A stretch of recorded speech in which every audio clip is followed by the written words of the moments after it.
Whispering Street.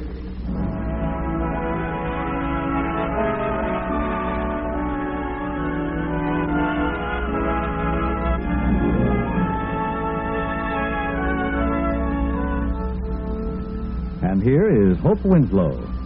Hello. All roads lead to Rome, and many a whispering street leads to a neighborhood restaurant. That's where families eat on the maid's night out. That's where bachelors go and career girls. Many people told Ellen Latimer that she had the easiest job in the world, sitting behind a counter making change for and conversation with the customers of the Bluebird Tea Shop. But it wasn't such an easy job. It's hard to handle money hour after hour when you need money desperately. To count it with accuracy so that the slips and the amounts received balance.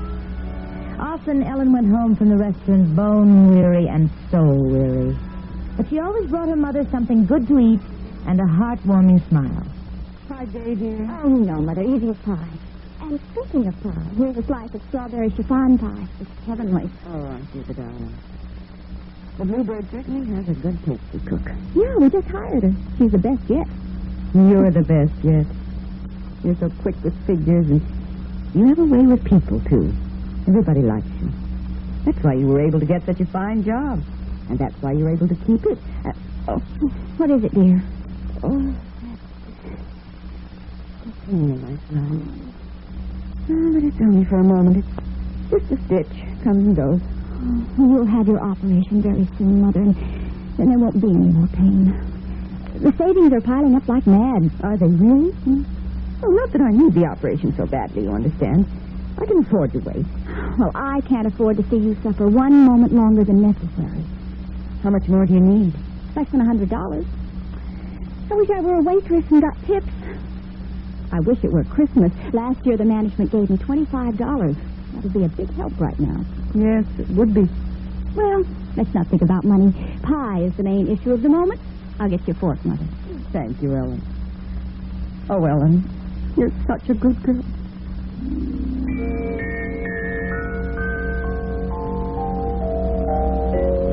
Ellen tried to smile at her mother, and she almost succeeded as she went to get the pie fork.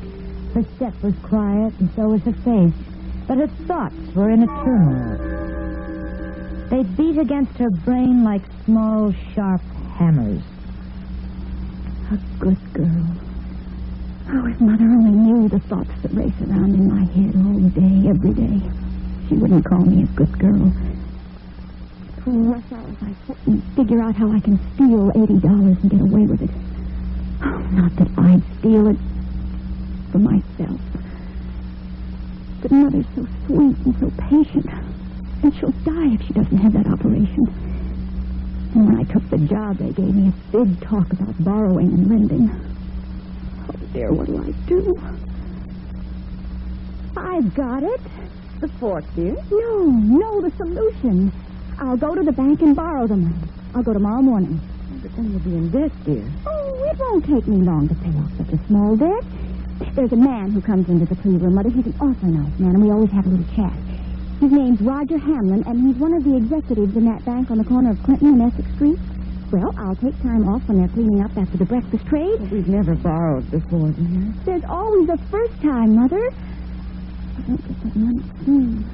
You aren't talking as distinctly as usual this evening, Ellen. I didn't hear that at all. I was saying there's always a first time, Mother, for everything.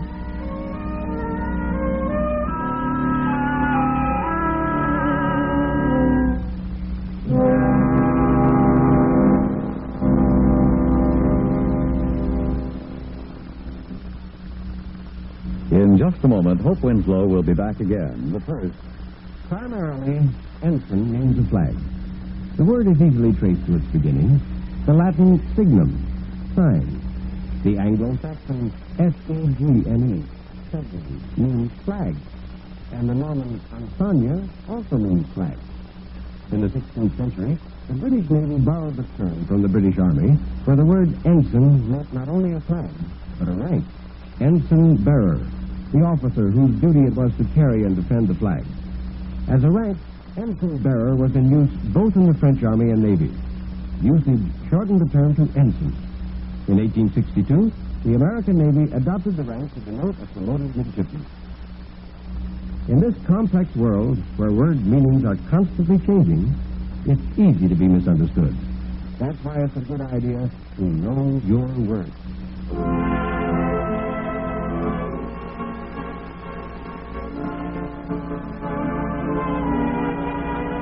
And now, back to our story with Hope Winslow. Ellen presented herself at the bank next morning, somewhere between 10 and 11 o'clock. There were deep circles under her eyes. Mother had spent a bad night. She was more worried than usual.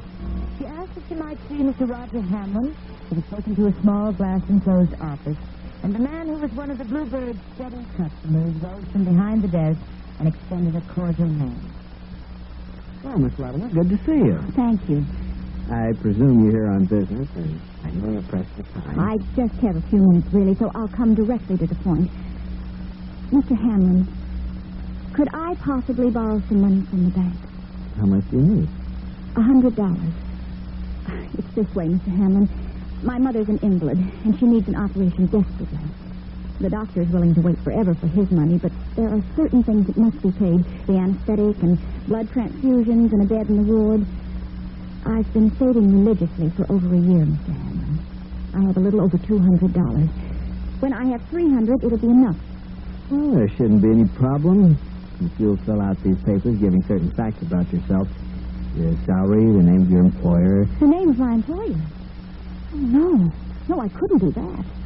Why not? Oh, no, because it's against the policy of the tea shop for its employees to borrow money. But I'm sure they'd understand in a case like that. Oh, no, I couldn't take the risk. Well, thanks for seeing me, Mr. Hamlin. I wish I could do something. I like you so much, Miss Latimer. I've always thought that you were one of the most attractive young women in town. And you have a fine personality for your job. A fine personality won't put my mother in a hospital. But maybe something will turn up. Yes, maybe something will. I'm glad you're taking an optimistic attitude, Miss Latimer.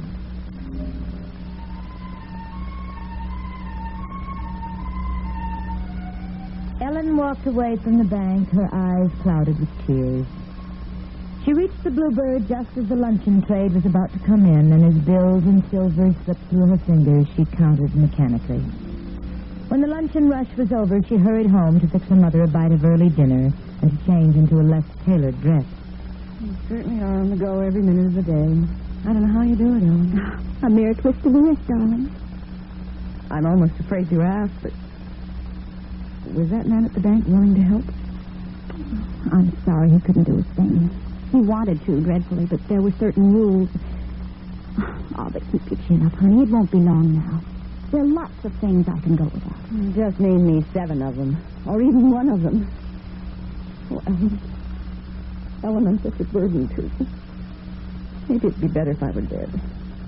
At least we have enough insurance to cover my funeral. Don't you ever say a thing like that again, Mother. I couldn't live without you. You mean everything to me. I know you're being completely honest, Ellen. I never was a better daughter on this earth, but you know, I've been getting so depressed. Oh, dear. It's sissy. But Lately, you've been feeling more pain. Oh, that's it, Mother. You don't have to answer my question, dear. I know the answer.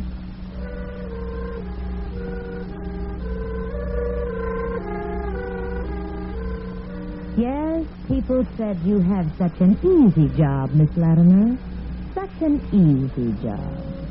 Money, money, money sliding across the counter.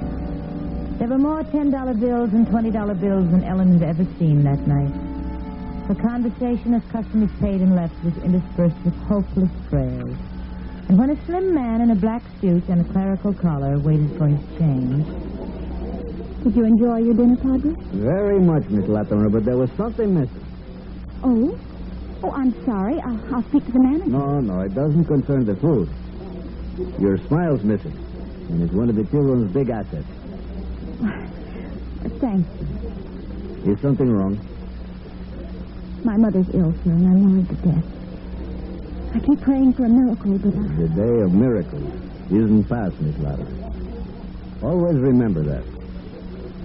And I'll join my prayers with yours.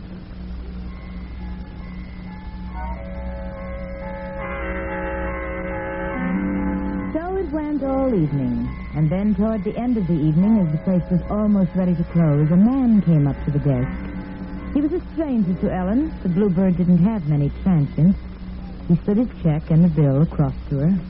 $2.80 out of 10, please. Sir? You're a stranger in town? I'm here for a few days, staying at the mansion house. But the food there is atrocious. I hope you liked our food. It was splendid. Real home cooking. Enjoyed it immensely. Then you must prove it by coming back. Here's your change. 5 and 2 is 7 and 20 cents. 7.20, right? Right. Good evening, miss. Good evening, sir. And do come again.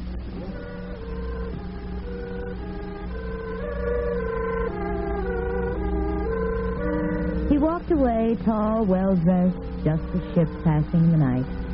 He reached the door as Ellen smoothed out the $10 and started to put it in the compartment of the cash register, which was reserved for tens. Her eyes widened, her mouth opened as the door closed on the man's broad back. The bill wasn't a $10 bill. It was a $100 bill. She sat staring at it. Because the restaurant was very nearly empty, nobody interrupted the mad thoughts that were now racing through her brain. $100. He said 280 out of 10. It isn't my fault.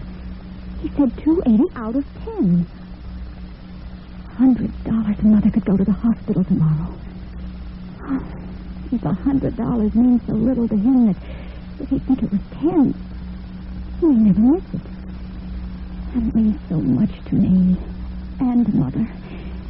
It means life. Oh, I don't know his name. How can I give it back? I'll forget that he said he was staying at the mansion house. I'll forget. Heaven helping me.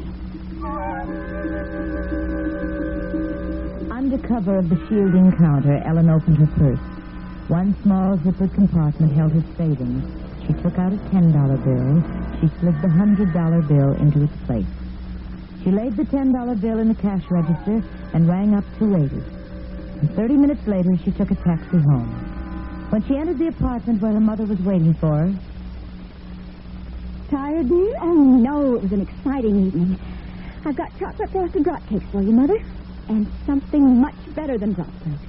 What do you mean, Ellen? Well, Mr. Hammond at the bank arranged the loan for me. You can pack this suitcase tonight, and I'll take you to the hospital first thing in the morning. Oh, you're going to be well, Mother. You're going to be well. What do you know about that? What do I know about it? Why, I can't believe it. Helen, dear, are you telling me the truth? Well, have I ever lied to you, Mother? Oh, not yet you haven't, but... There's something you must explain, Ellen. If you got the loan, why didn't you say something about it this afternoon? Why didn't I say something about it? For the simple reason, Mother, that I wasn't sure I'd get it this afternoon. But you went to the bank this morning early before you went to work. Well, what is this, darling? A cross-examination? Something of the sort. Ellen, why didn't you tell me earlier? Well, Mr. Hamlin came to the tea room for dinner. He said he found a loophole, that the bank would give me a loan after all. And he brought the money with him. Well, then why didn't you call me? Well, the place was jammed. I was busy every minute. I couldn't take time out from the cashier's cage. Please stop asking questions, Mother. I've had a very trying day, and I'm nervous. Well, that's the truth anyway. You are nervous for a fact. Ellen, you're my daughter, and I can read you like a book. You aren't telling the truth, dear. I am telling the truth, and I'll prove it. Just wait until I open the back compartment in my purse. Oh, darn zippers anyway. They always stick. There now, Mother. What's this? Is it a $100 bill or isn't it? It's a $100 bill, all right. But you didn't get it from the bank.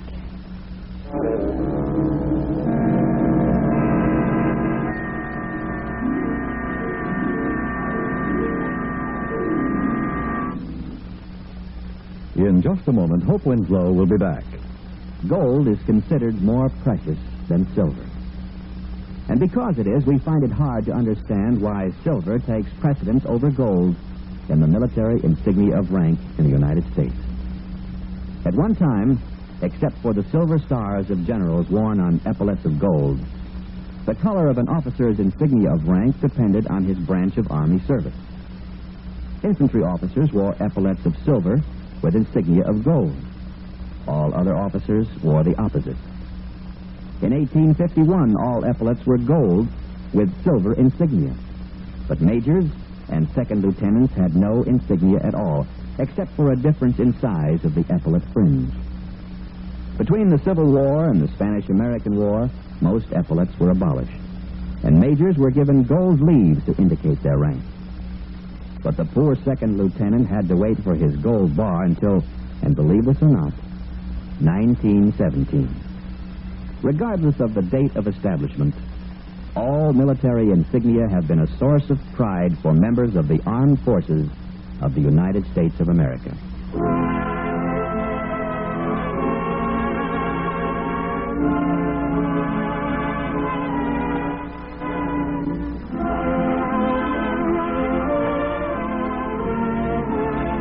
And now, back to our story with Hope Winslow.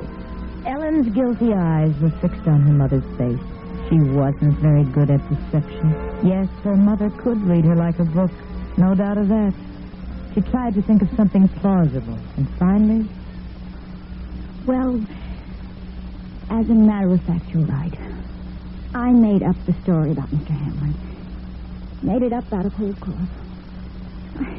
I was afraid you wouldn't take the money if you knew it was given to me by a stranger. A stranger? There's a woman who comes into the tea room.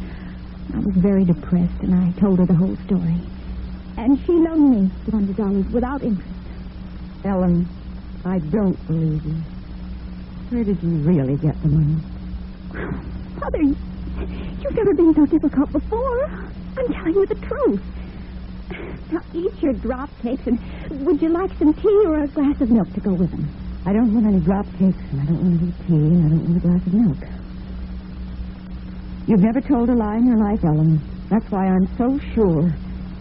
For the last time, where did you get that money? Darling, you can't meet my eyes. Your face is a confession. A man gave me a bill. And he said, would I give him a change for $2.80 out of 10? He said 10, Mother. So he was out of the shop before I realized that he'd given me a $100 bill instead of a $10 bill. He was a stranger. That part's true. You must get it back to him somehow. You must find out where he lives. Well, he's only here for a few days. He's staying at the mansion house. You can take it back to him at once. It'll save your life, Mother. And you'll be haunted for the rest of your life. I don't want my life bought at such a price, Ellen. Take it back, dear. I don't dare face the man now. You said that this Mr. Hamlin was mine. Do you know where he lives? Well, he mentioned once that he lived in the Ellsworth apartments.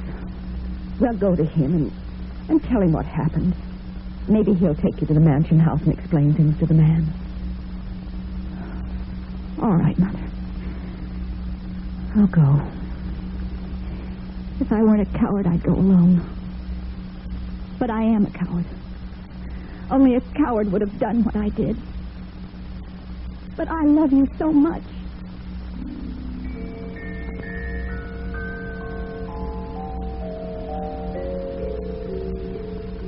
Ellen Latimer walked all the way to the big apartment house in which Roger Hamlin lived.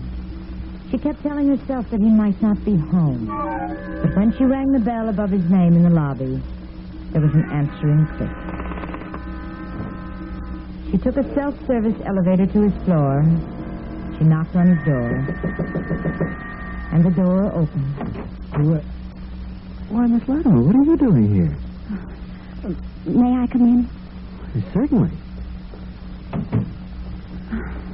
I didn't know which way to turn, and then Mother suggested you. If Mrs. Hamlin wouldn't object, will you do me a favor? It'll mean going out, and it's late. There isn't any Mrs. Hamlin. There never has been, except my mother, and she died 10 years ago. What is the favor, Miss Latimer? So Ellen told her story, and Roger Hamlin sat listening with great attention. When Ellen had finished, he smiled. Of course, I'll go to the mansion house with you, and I'll explain to this careless rich man that you didn't realize the mistake until you were counting cash. Don't worry, I'll be very tactful and very convincing. And as for the $100, I have a bill that'll match his in my wallet. I was planning to have breakfast at the Bluebird and give it to you when there was a lull. But the papers to be signed. I can't have the money unless I give my employer his reference. Oh, yes, you can. This is a personal loan from me. Oh, but I can't accept a loan from you. A stranger? Not a stranger. A friend.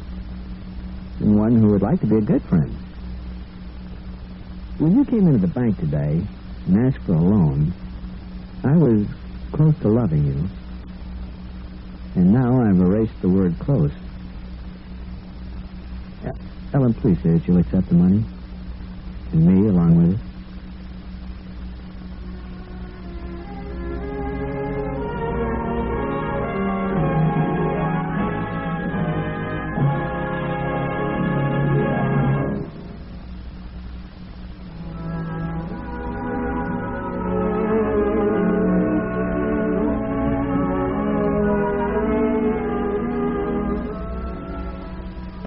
From heaven, $100 bills from Cupid. Well, that's the way things happen sometimes. So you must never be afraid to pray for your miracle. It may be waiting across the street or just around the corner. When Ellen was making change for a slim man who wore black and a collar that was turned backwards, whom she addressed as Padre, he told her that he missed her smile and asked what was wrong, and told her after she'd explained her problem that the day of miracles wasn't past. And now here is Hope Winslow to tell you more about the Padre. Yes, for you'll meet the Padre again when he says the right word to a young man who's been hearing all the wrong ones. So until then, this is Hope Winslow saying goodbye from the Whispering Street. Whispering Street has come to you through the worldwide facilities of the United States Armed Forces Radio and Television Service.